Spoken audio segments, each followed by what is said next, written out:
So, ito sila guys. Yan, si Pillow. Carrot, carrot, carrot. Ito si Liv. Yan, dalawang gray. And then, ito si Moon. Oh, di ba? And then, guys, ito si Panda. Yo guys, it's me, Juicy, and here we are for another vlog.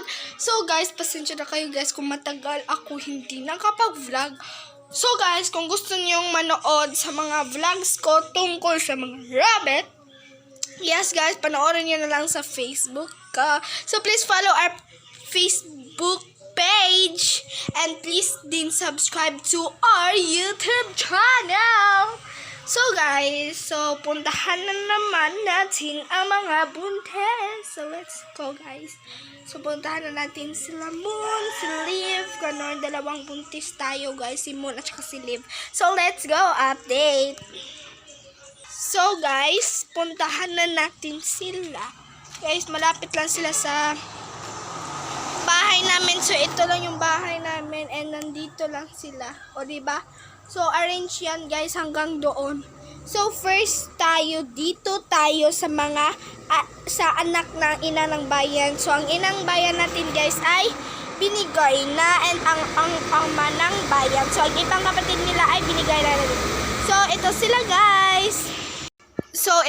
guys. Yan, si Pillow. Yan, ibang gray. Dalawang black and tatlong gray. O, diba? Yan sila. O, diba?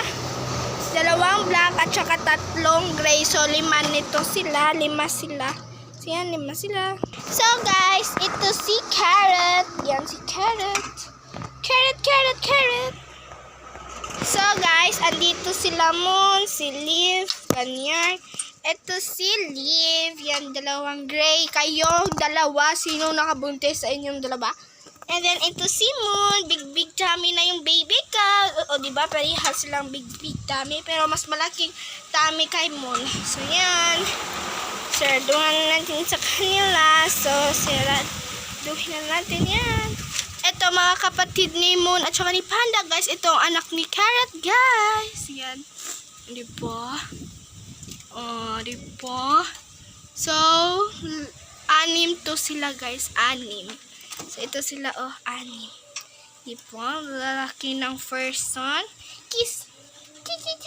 And then, guys, ito si Panda. Alam niyo naman bakit namin iniba si Panda? Kasi, kinagat niya yung hair ng kasama niya. Yes, guys, kinagat niya yung balahibo ni Liv. So, yan, guys. Yan, guys, magsished yan sila, guys. Magsished din sila.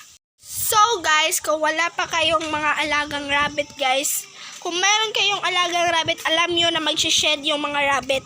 Parehas din sila ng mga huskies. Yes guys, parehas din sila ng mga huskies. Because kapag kargahin nyo sila, madaming balahibo ang pupunta sa iyo kasi magsished sila. Kailangan suklayan nyo siya araw-araw kasi araw-araw din sila magsished. So yan lang muna for today's video guys. And bye-bye!